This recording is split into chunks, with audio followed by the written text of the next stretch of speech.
saya Santika. Kali ini saya akan membahas tentang peran mikroba sebagai pembersih air. Nah, yang pertama yaitu apa itu mikroba? Mikroba adalah organisme yang berukuran kecil yang muncul dari jasad renik, yakni tumbuhan atau hewan yang telah mati dengan ukuran yang sangat kecil. Mikroba juga organisme yang mampu beradaptasi dan hidup pada berbagai jenis lingkungan. Salah satu tempat lingkungan hidup mikroba adalah air. Banyak faktor yang mempengaruhi mikroba di dalam air. Secara umum, ada dua faktor yang mempengaruhi kehidupan mikroba di dalam air, yaitu faktor biotik dan faktor abiotik. Faktor abiotik antara lain temperatur air, konduktivitas, arus, kekeruhan, cahaya, dan pH. Nah, di samping biotik juga merupakan suatu aspek yang mempengaruhi mikroba di air. Mikroba berinteraksi dengan organisme lain di dalam komunitas air itu. Di antara kelompok mikroba di dalam air akan berkompetisi dalam mendapatkan makanan dan berinteraksi antara organisme. Nah, faktor-faktor biologi tersebut mempengaruhi kehidupan mikroba dalam suatu perairan. Nah, contoh peran mikroba di dalam air itu ada menjernihkan air dengan mikroba dan biofiltrasi. Nah, yang pertama itu contoh pembersih air, menjernihkan air kotor dengan mikroba. Nah, lingkungan adalah hal yang begitu penting agar masyarakat bisa memiliki cara pandang terbaru dalam menjernihkan air. Nah, program ini bertujuan memberikan manfaat yang sangat besar bagi masyarakat yang tinggal di sekitar lokasi yang memiliki air yang kotor. Selain itu, hal ini menjadikan penelitian dan pengembangan bagi masyarakat agar memiliki perubahan dalam hidup. Terpenting merawat air. Nah, alasan menggunakan mikroba, ia nilai mampu memakan kandungan air kotor hingga menjadi jernih. Waktu proses penjernihan air yang lama memang, namun penggunaan ini sangat murah, bahkan dikatakan lebih aman jika dibanding memakai alat berbahan kimia dengan harga yang sangat mahal.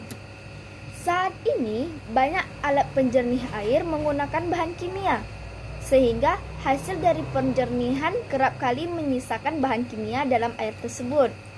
Nah, penggunaan mikroba menjadi salah satu jawaban agar terhindar dari sisa-sisa kandungan kimia dalam penjernih air. Nah, mikroba akan diciptakan setelah air kotor dari berbagai titik yang ditentukan rampung ditelitinya.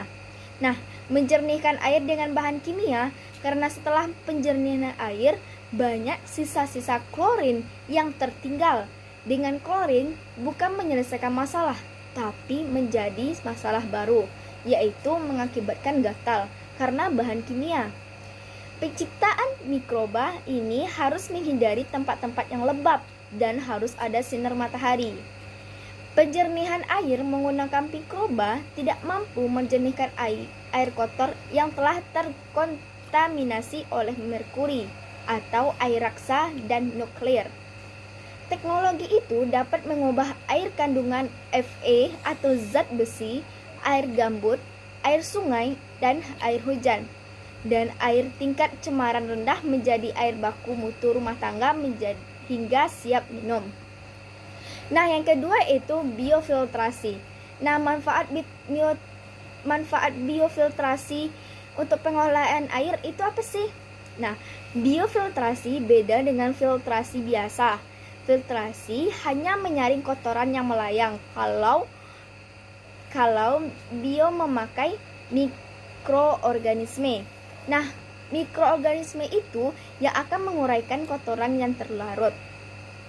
Teknologi biofiltrasi sebenarnya diaplikasikan sebagai pretreatment sebelum air diolah dengan pengolahan air biasa yang meliputi penyaringan, penyesuaian pH, penjernihan, dan penambahan klorin. Biofiltrasi didasarkan pada banyaknya limbah organik di air. Proses biofiltrasi berlangsung selama 30 menit hingga 1 jam. Selama proses ini, air yang diolah terus mengalir. Bakteri yang ada akan mereduksi zat organik, membersihkan air. Proses awal pertumbuhan mikroba dan pembentukan lapisan film pada media pembutuhan waktu beberapa minggu, yang dikenal dengan proses pematangan. Pada awalnya, tingkat efisiensi penjernihan sangat rendah, yang kemudian akan mengalami peningkatan dengan terbentuknya lapisan film.